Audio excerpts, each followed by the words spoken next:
이 시간 찬송하심으로 4월 22일 수요기도회를 하나님께 올리겠습니다. 찬송가 352장입니다.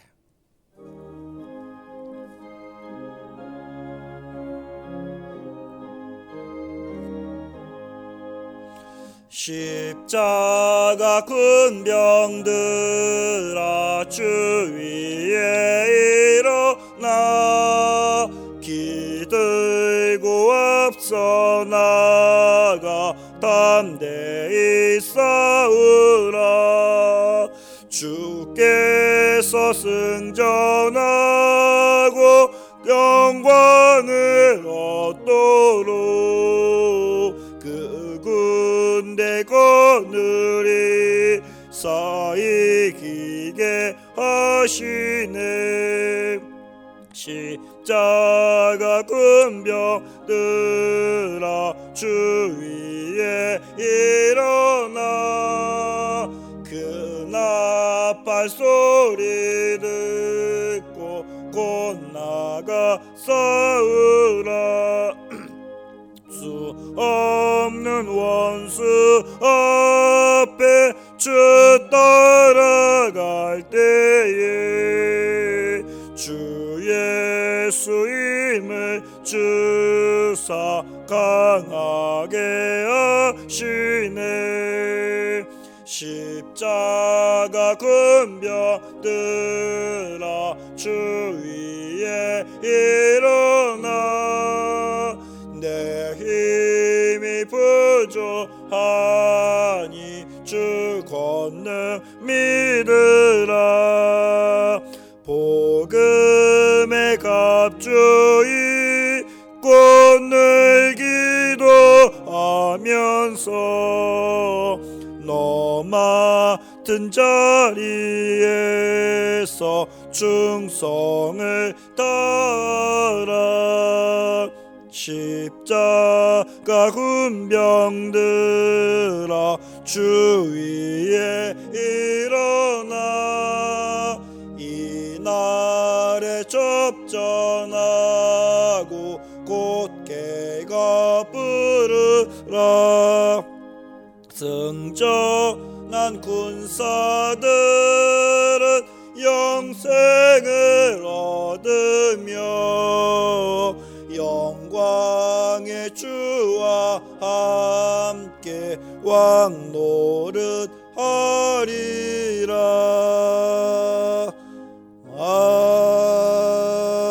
아멘. 다음 찬송 357장입니다. 357장 주 믿는 사람 일어나.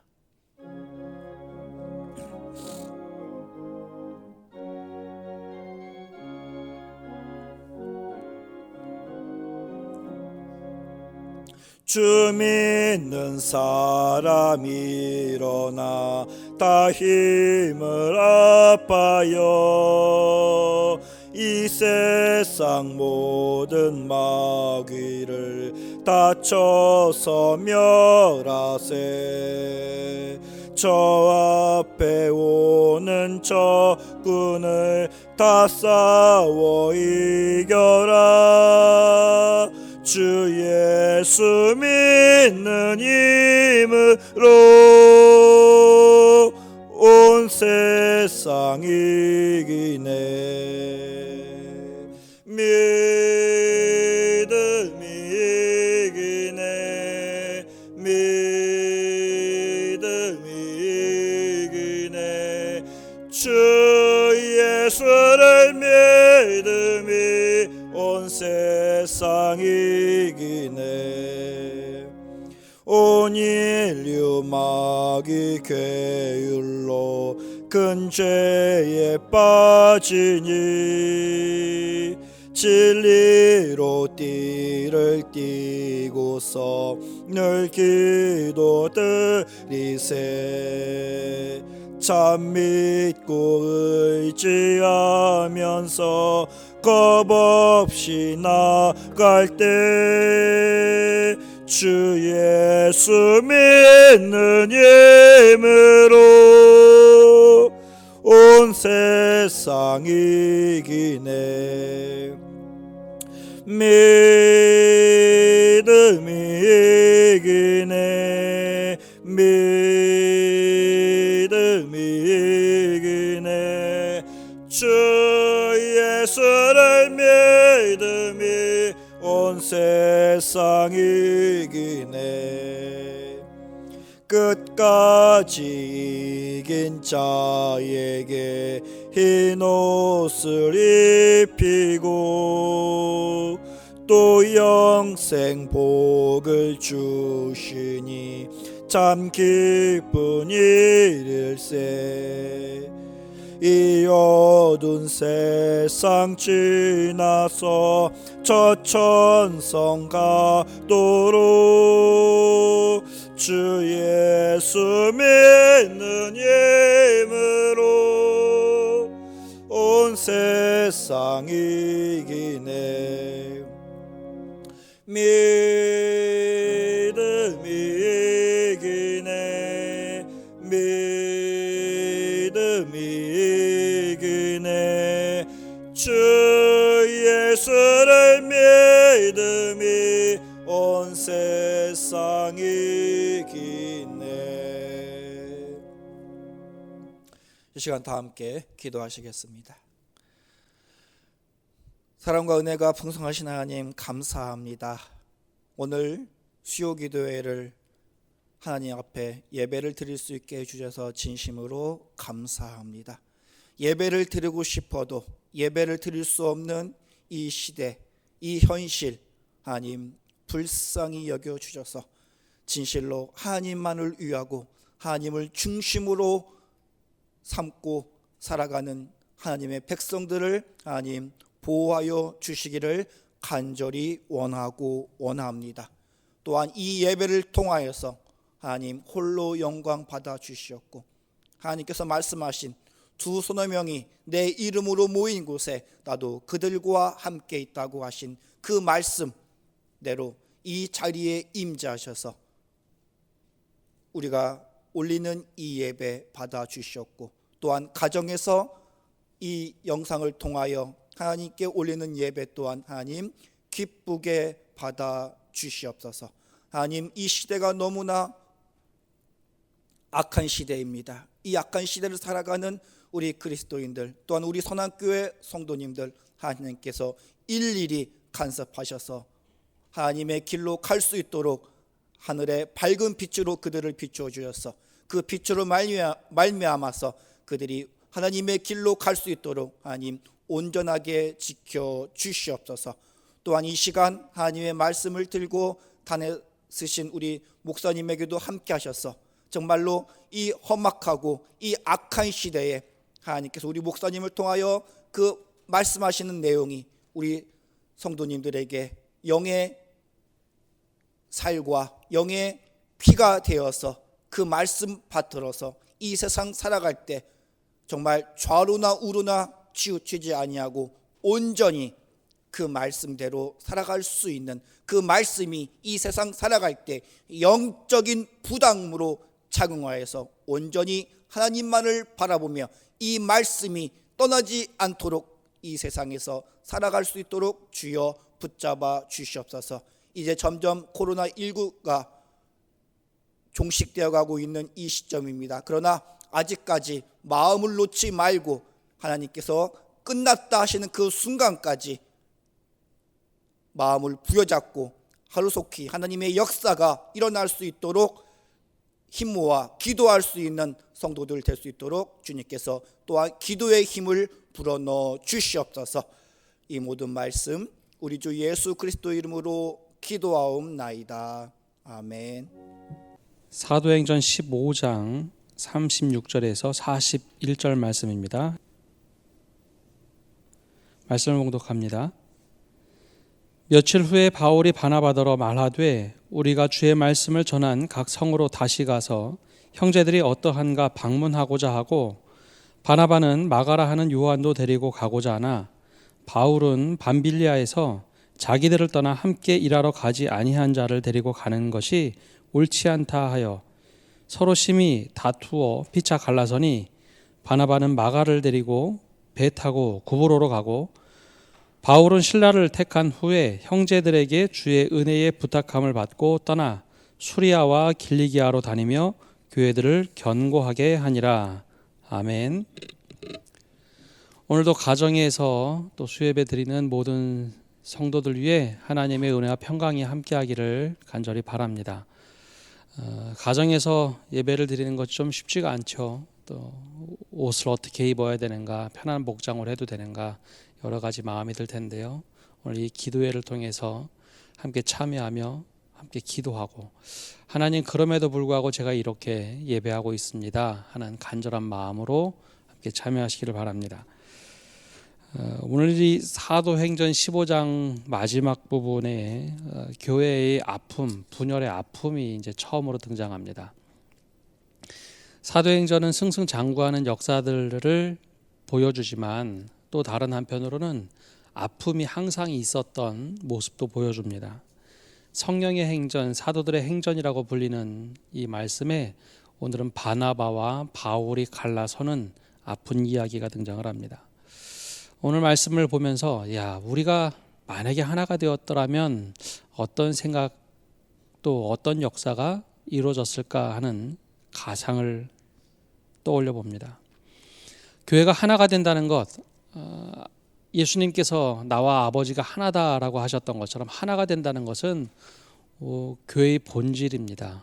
근데 이 분열의 역사가 얼마나 교회를 아프게 했는지, 또 세상 역사 속에서 어떻게 드러나는지 우리가 이것을 돌아보지 않으면 우리 현재의 자리를 잃어버리기 쉽습니다. 그 분열에 대한 역사가 단지 바울에서만 끝난 것이 아니라 수없이 많은 역사들이 있었습니다. 오늘은 그 아픈 역사를 좀 역사적으로 살펴보려고 합니다. 교회의 최초의 분열이라고 하는 것은 1054년 동방교회와 서방교회 분열을 이야기합니다. 우리 성도들이 동방교회, 서방교회 이 용어가 좀 굉장히 낯설 텐데요. 이 동방교회는 요즘에는 러시아 정교회라고 부르고, 서방교회는 로마 카톨릭과 개혁교회를 부를 때 서방교회라고 부릅니다. 원래 교회는 처음에 하나였습니다. 예수님께서 부활 승천하신 후에 성령이 임하면서 사도들이 모여서 기도하는 가운데 성령이 임하면서 교회가 시작이 됐죠. 예루살렘 교회를 시작으로 안디옥 교회가 세워지고, 또 소아시아의 수많은 교회들, 또 에베소의 교회가 세워지면서 이방인의 교회가 되기까지 교회는 쭉 하나였습니다. 313년 콘스탄틴 대제가 기독교를 국교로 인정하면서 교회는 역시 하나의 흐름으로 계속 이어져 왔습니다. 그러던 중에 325년쯤에 니케아라는 곳에서 공의회를 하게 됩니다. 공의회라는 것은 교회 지도자들이 다 모여서 교리적으로 결정하는 회의였죠. 그때 삼위일체 하나님이 어떤 하나님이신지 결정을 하고, 우리가 사도신경으로 신앙 고백하는 그 최초의 신앙 고백, 니케아 고백이라는 것을 만들게 됩니다. 우리가 믿는 하나님은 이런 하나님이고 신앙 고백은 이것이다라는 것을 알려주었죠. 그리고 나서 시간이 조금 흘렀습니다. 한 60여 년 흘렀는데 그때 하나의 문제가 조그맣게 불거졌습니다. 니케아 콘스탄티노플이라는 신조가 그때 하나가 만들어지게 되는데, 니케아 회의 때는 분명히 그 문구에 성령은 하나님 아버지에게서 나온다라고 기록되어 있으나, 니케아 콘스탄티노플 회의에서는 성령은 아버지와 아들에게서부터 나온다라는 신학적인 문제가 생겼습니다. 처음에는 그냥 흐지부지 하고 넘어갔는데 신학의 입장에 따라서 서로 갈등이 좀씩 생겼습니다. 동방교회라는 것이 그때 이제 처음으로 점점 불거졌는데요. 이 동방교회는 동로마 제국의 수도였던 콘스탄티노플 그곳에서 점점 발달한 교회였습니다. 거기에 있던 교부들은 그거 좀 잘못 이해한 것 같다. 성령은 아버지께로부터만 나온다라고 이해를 했고, 우리가 전통적으로 있던 서방교회는 아버지와 아들로부터 나온다라는 갈등이 생겼습니다. 이때 교회가 보이지 않게 조금 대립적으로 갈라졌습니다. 동방교회는 동방교회 나름대로 점점 발달했고, 우리가 아는 서방교회는 서방교회 나름대로 점점 발달을 했죠. 이것이 수백 년이 흘러갔습니다. 서로 입장 차이가 있는데 대화는 하지 않았고 그냥 아웅당하면서 수백 년이 지났는데 1054년이 되었을 때 이 문제가 확 불거졌습니다. 교회의 수장이 두 명이 됐습니다. 즉 서방교회에서는 교황이라고 불렀고 동방교회에서는 총대주교라고 불렀는데 서로 둘이 갈등이 생겼습니다. 그냥 쭉 흘러갔으면 되는데 서로 정치적인 문제가 생겨서 야, 너 내가 인정할 수 없어. 파면을 하고 총대주교는 교황을 파문하고 교황은 총대주교를 파문하게 됩니다. 그때 교회가 완전히 갈라서게 됐습니다. 이 개신교회 특별히 개혁교회에 있으면 동방교회 이야기를 전혀 듣지 못하는데 이때 큰 기독교의 줄기가 갈라졌죠.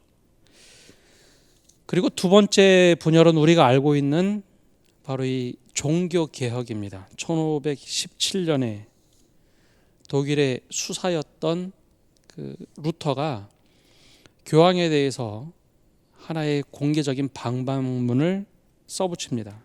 그 취지는 면죄부 판매 혹은 연옥에 대한 문제, 그리고 공로사상, 행위로 구원받을 수 있는가, 이거 잘못된 것 아닌가 하는 95개에 대한 논조로 쭉 붙여서 비텐베르그 성문 앞에 붙였습니다. 원래 루터의 취지는 잘못된 것을 뒤집어 엎자가 아니라 잘못됐으니 다시 하나의 모습으로 갈 수 있도록 개혁해야 된다, 갱신되어야 한다라는 취지로 보냈으나 이 교황은 이것을 아주 괘씸하게 여겼습니다. 어디 교황에게 도전해. 그러면서 루터를 파문하게 되죠. 그런데 이때 이미 루터의 글을 보고 수많은 사람들이 동조하기 시작했습니다.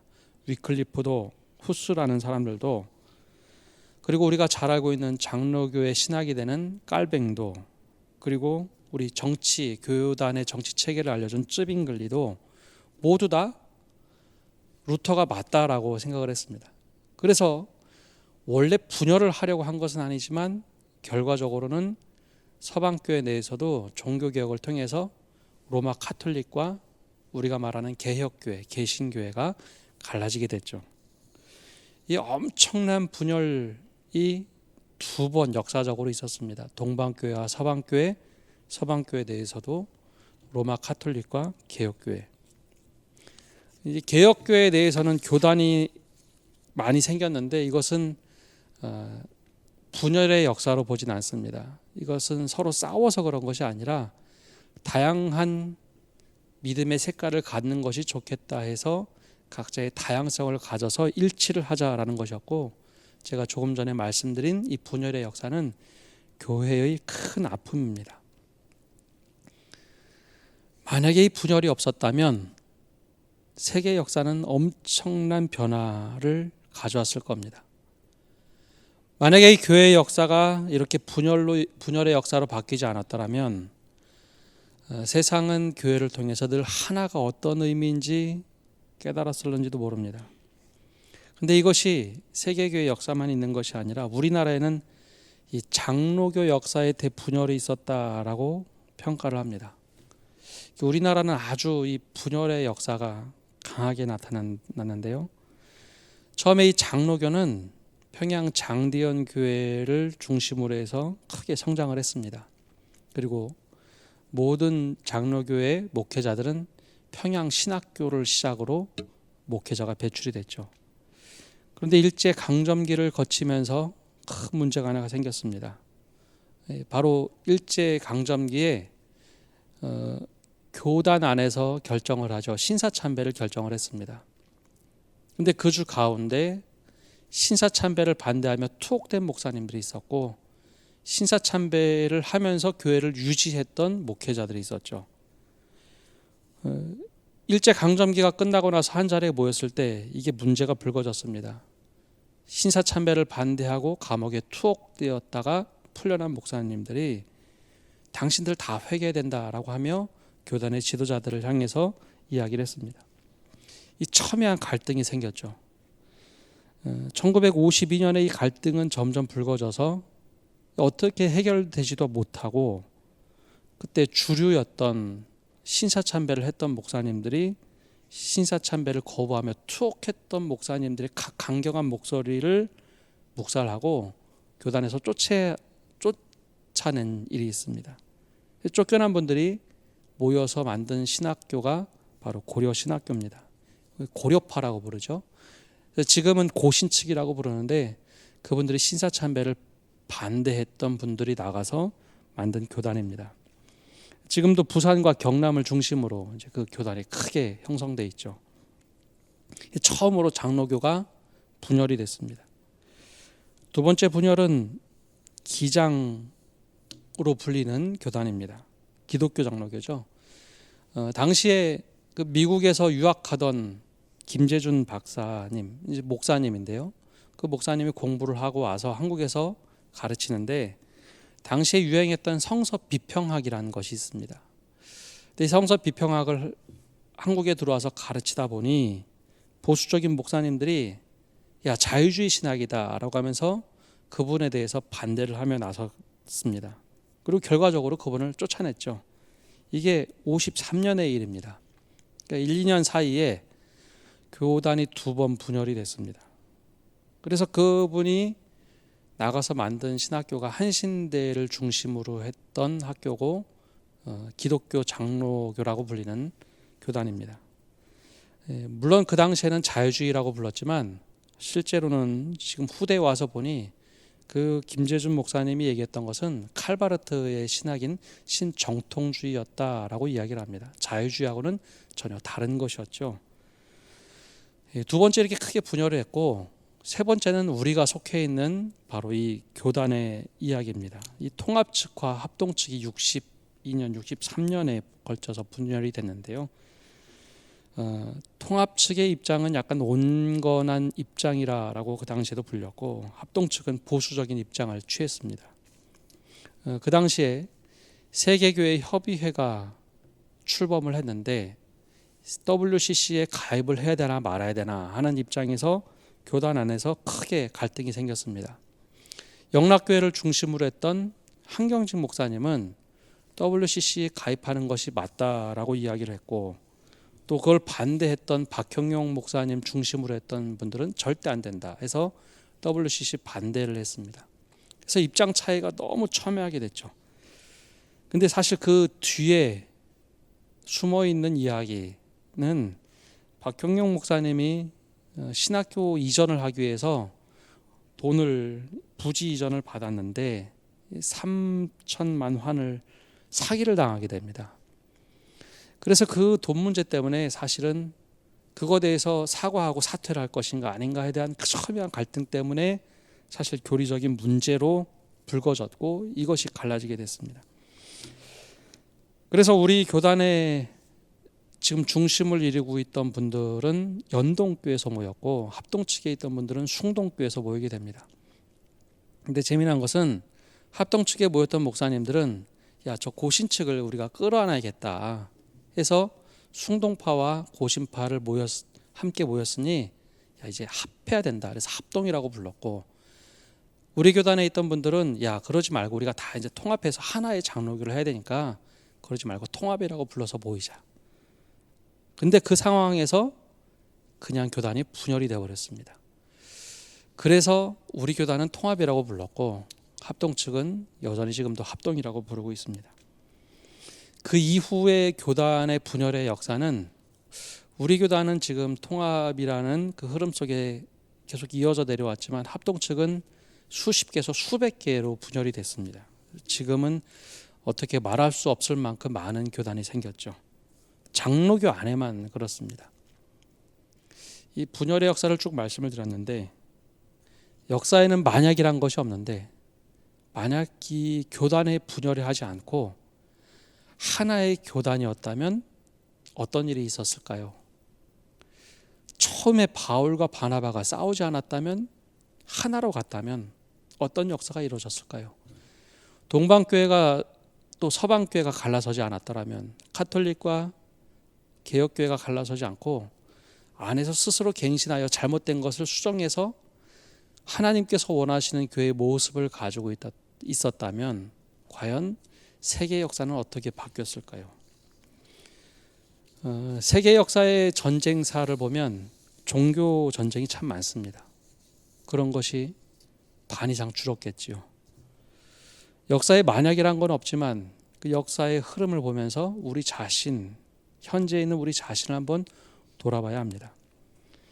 길게 말씀드렸던 이 분열의 역사, 처음의 출발 바로 이 바나바와 바울의 분열에서부터 시작이 됩니다. 한번 그 이야기를 이제 들어가 봅니다. 예루살렘에서 회의를 통해서 결정을 했습니다. 이방인이 그리스도인이 되기 위해서는 더 이상 할례가 필요 없고 우상의 제물과 피와 목매어 죽인 것과 음행을 멀리하면 된다라는 결정을 해서 안디옥 교회에 알려주려고 바나바와 바울을 보냅니다. 그곳에서 열심히 이 소식을 전하다가 바울이 먼저 바나바에게 이야기를 합니다. 우리가 지난번에 성을 돌면서 말씀을 전했는데 그 성에 가서도 형제들에게 이 이야기를 다 해줘야 되지 않을까 제안을 합니다. 바나바도 흔쾌히 그 이야기를 듣고 그러면 떠납시다라고 이야기를 합니다. 근데 그때 문제가 생긴 것은 그 당시 함께 전도 여행을 하다가 중간에 고향으로 돌아갔던 마가 요한의 문제가 생깁니다.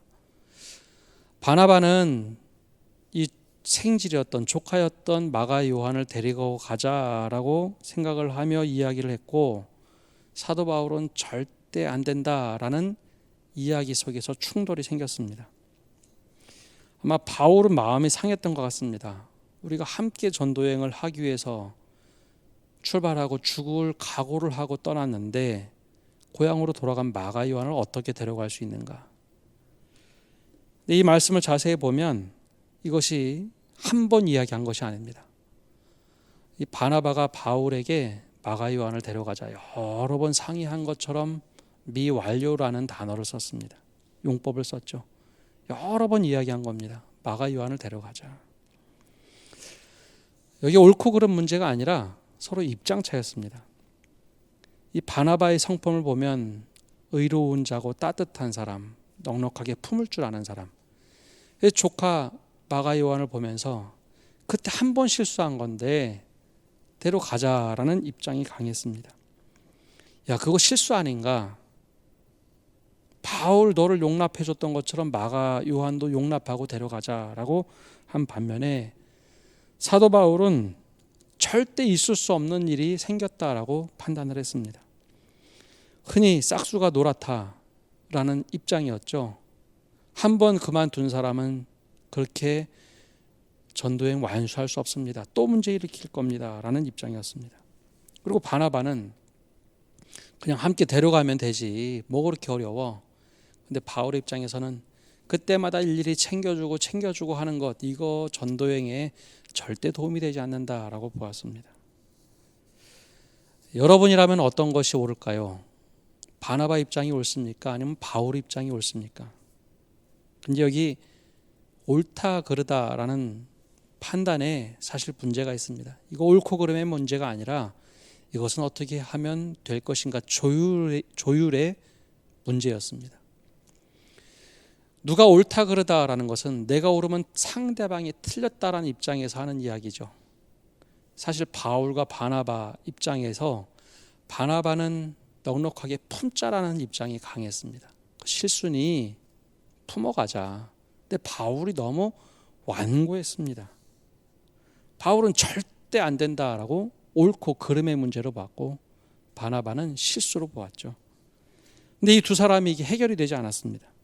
그래서 39절 말씀을 보면 서로 심히 다투어 피차 갈라서니 바나바는 마가를 데리고 배 타고 구브로로 가고 40절에 바울은 실라를 택한 후에 형제들에게 주의 은혜에 부탁함을 받고 떠났습니다. 이렇게 두 사람이 갈라섰습니다.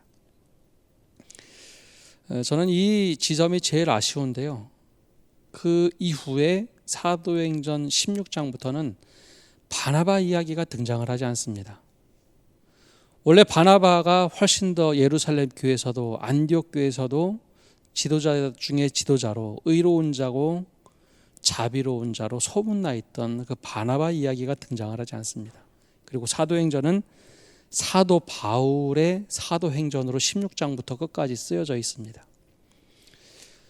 만약에 바나바 이야기가 계속해서 등장하고 함께 갔다면 과연 어떤 일이 벌어졌을까요? 사람들이 막 욕하고 돌 던지고 핍박할 때 바울은 그것을 묵묵히 참아내는 입장이 강했다면 바나바는 그것을 끌어안는 입장이 훨씬 더 강했습니다. 그럴 수 있지 라는 입장이 훨씬 더 강했습니다. 바나바는 사랑으로 품는 그 모습을 끝까지 지켰죠. 만약에 두 사람이 시너지 효과를 냈다면 과연 교회는 어떠했을까요? 두 지도자가 함께 가면서 서로 상부상조해 가면서 격려했다면 어떤 역사가 이루어졌을까요? 역사에는 가정이 적용되진 않지만 이 지점이 제일 안타까운 부분입니다. 아마 우리가 하나님 이해하는 것도 교회를 이해하는 것도 정말 달라졌을 겁니다.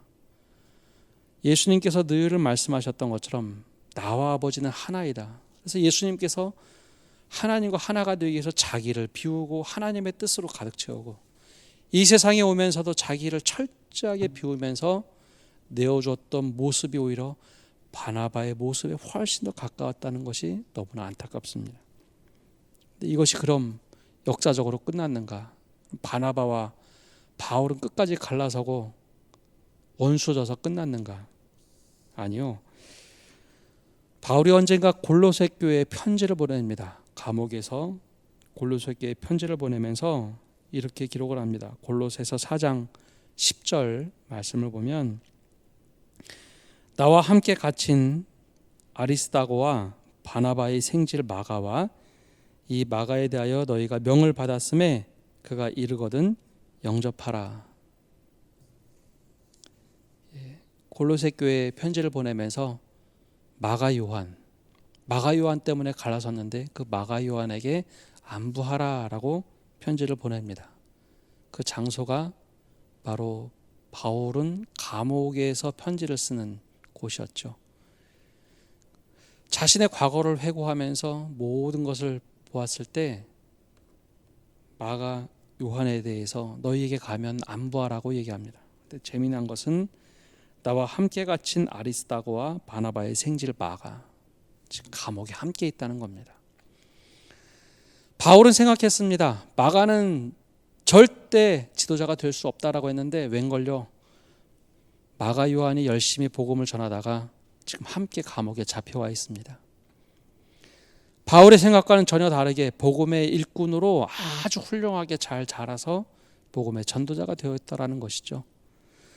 바나바는 원래 그런 사람입니다. 바울의 눈에는 전혀 미치지 못했던 마가라고 생각했지만 바나바는 그 연약하고 어리석은 자 같은 사람을 훌륭한 복음의 일꾼으로 세워서 전도 여행자로 만들고 지금 감옥에 와 있을 만큼 아주 훌륭한 믿음의 사람으로 성장시켰다는 것이죠. 그래서 바울은 얘기합니다. 마가 요한이 당신들에게 가면 꼭 안부를 물어주십시오. 이것으로 또 표현한 것이 아닙니다. 디모데후서 4장 11절에 보면 또 이렇게 기록을 합니다. 디모데에게 누가만 나와 함께 있느니라 내가 올 때에 마가를 데리고 오라 그가 나의 일에 유익하니라. 내가 복음 전도를 하는데 예전에는 마가 때문에 내가 바나바와 갈라섰지만 마가가 지금 보니 아주 탁월한 믿음의 사람이 돼 있고 그가 나에게 정말 도움이 되는 사람이다 라고 이야기를 합니다. 나의 일에 유익한 사람이다. 디모데에게 그렇게 말할 정도라면 마가 요한이 얼마나 훌륭한 사람으로 바뀌었는지 알 수 있습니다. 또 빌레몬서도 이렇게 기록을 하고 있습니다. 1장 24절에 보면 또한 나의 동역자 마가 아리스다고 데마 누가가 문안하느니라. 마가가 거의 누가와 같은 사람의 반열에 올라와 있는 사람으로 등장을 합니다. 바울은 마가가 절대 지도자가 될 수 없고 함께 다니기조차 부족한 사람이라고 보았는데 아니요, 바나바 손에서 교육을 받고 돌봄을 받았던 마가 요한은 아주 훌륭한 지도자가 되었습니다. 그러고 보니 바울이 실수한 겁니다. 바울의 옹졸함 때문에 바나바와 갈라서게 됐고 마가 요한을 배척하게 됐죠. 나중에 보니 마가 요한이 너무 훌륭한 일꾼이 됐습니다. 나와 함께하면 정말 좋은 일꾼이라고 편집을 할 만큼 훌륭한 사람이 되어 있습니다. 그래서 바울은 바나바와 갈라진 것에 대해서 후회하는 입장의 글들을 살짝 비춥니다. 지금 우리는 현대를 살아가고 있습니다. 이 역사를 돌아볼 때 바울과 바나바의 갈등 혹은 교회의 큰 대분열의 역사, 동방교회, 서방교회 분열, 또 로마 카톨릭과 개혁교회의 갈등, 분열, 또 우리 교단들의 특별히 장로교회 분열들을 볼 때 이것이 하나가 되었더라면 과연 하나님의 역사는 어떻게 이루어졌을까요? 사람들이 교회를 보며 야, 너희들은 왜 이렇게 싸우냐, 그 이야기가 쏙 들어가지 않았을까요? 지금 우리는 이 한복판에 서 있습니다. 보통 이 갈등이란 것은 큰 것에서 갈등이 생기지 않습니다. 아주 사소한 것, 아주 사소한 오해에서부터 갈등이 생깁니다. 또 대화 없음에서 갈등이 생깁니다. 분열의 역사는 딛고 서서 다시 하나가 될 때 온전한 것이 됩니다. 그래서 예수님께서는 제자들에게 말씀하실 때 내가 너희를 사랑한 것 같이 너희도 서로 사랑하라 라는 이야기를 많이 하셨고, 너희는 주님 안에서 하나다라는 이야기를 참 많이 하셨습니다. 이것이 하나님께서 우리들에게 바라셨던 모습입니다. 우리 자신의 모습을 한번 돌아보시길 바랍니다. 바나바와 바울의 갈등에서 요한이 한 사람이 껴 있습니다. 그걸 용납하기만 하면 엄청난 역사가 이루어졌을 텐데 우리는 어떤 사람으로 살아가고 있는지 우리 자신을 한번 돌아봅시다. 이 말씀을 우리에게 주신 것은 이 역사를 딛고 서라는 겁니다. 똑같이 반복하는 것이 아니라 이것을 딛고 설 때 하나님의 놀라운 역사가 이루어집니다. 우리 그 말씀을 기억하면서 우리 함께 기도하며 나가기를 원합니다. 우리 말씀을 붙잡고 기도할 때 우리가 하나가 되자고 기도합시다.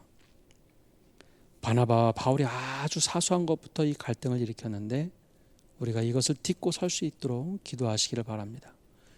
또 교회가 이 하나가 됐을 때 한국 사회도 하나가 되게 해달라고 기도합시다. 하나는 회기를 이야기하는 것이 아닙니다. 다양한 것이 있지만 그 속에서 일치를 하는 것을 의미합니다. 교회가 하나가 돼서 이 세상도 하나가 될 수 있는 은혜 속에 들어가게 해달라고 기도하시고, 또 이 코로나19로 인하여 어려움을 당한 모든 성도뿐 아니라 사람들을 위해서 기도하시고, 이 위기를 극복하여 오히려 교회도 이 대한민국도 더욱더 부상할 수 있는 나라가 될 수 있도록 우리 기도해 주시고, 이 위기를 통하여 하나님께서 하시는 말씀에 귀 기울이는 우리 성도들이 되게 해달라고 이 시간 합심해서 기도하겠습니다. 우리 기도하겠습니다. 하나님 아버지, 시간 기도하며 나갑니다. 저희들 하나님께서 지금까지 인도하시고 은혜 내려주심에 감사를 드립니다. 하나님, 우리가 정말 주님 안에서 하나가 될 수 있는 은혜를 허락하여 주옵소서. 사소한 갈등, 사소한 문제들로 인하여 우리가 크게 대화하지 못하고 하나님 끝까지 달려서 바나바와 바울이 분열하면 그 모습도 보았고, 하나님 역사 속에 동방교회와 서방교회 분열하는 것, 하나님 카톨릭과 우리 개혁교회가 갈라서는 것도 보았습니다. 또 우리 나라의 장로교들이 얼마나 많이 분열했는지 또 보았습니다. 이것을 딛고 설 수 있는 저희가 되게 하여 주옵소서. 일치를 위해서 획일로 만드는 것이 아니라 그 다양함을 인정할 수 있도록 하나님 은혜 내려주시고, 우리가 성부와 성자와 성령 삼위일체 하나님을 믿는 것, 이것을 잃지 않게 해주시고, 하나의 교회이고 거룩한 교회이고 하나님 보편적인 교회이고 사도적 교회라는 것을 잃지 않을 수 있도록 하나님 우리가 하나 될 수 있도록 은혜 내려 주옵소서. 그래 하나님 아버지, 모든 것을 딛고 사며 한 하나님 은혜 가운데 거할 수 있도록 은혜 내려 주옵소서. 코로나19로 하나님 아버지 극복하게 해주시고, 하나님 아버지 이 속에서 하나님 은혜를 발견하게 하여 주옵소서. 하나님 은혜를 구합니다. 사랑의 주님, 우리가 주님 안에서 하나가 될 수 있는 은혜를 허락하여 주옵소서. 서로 다름을 이해할 수 있도록 은혜 내려 주시고, 그 속에서 우리가 삼위일체 하나님을 믿고 한 교회, 거룩한 교회, 그리고 보편적인 교회, 사도적인 교회 속에서 믿음 생활 할 수 있도록 은혜 내려 주옵소서. 하나님, 성경 말씀을 보고 그 역사를 보며 우리가 그것을 반복해 나가는 것이 아니라 그것을 뛰어넘을 수 있는 은혜를 주시고, 잘못된 것을 우리에게 알려주실 때 우리가 딛고 설 수 있는 저희가 되게 하여 주옵소서. 대화의 채널이 끊이지 않도록 하여 주시고, 이것을 통하여 하나님 은혜로 하나가 될 수 있도록 은혜 내려 주옵소서. 코로나19를 극복하게 하여 주시고, 하나님 그 이후 시대를 준비하게 하여 주시며, 우리 믿음 생활 더욱더 견고하게 하나님께 붙들린 사람으로 살 수 있도록 은혜를 허락하여 주옵소서.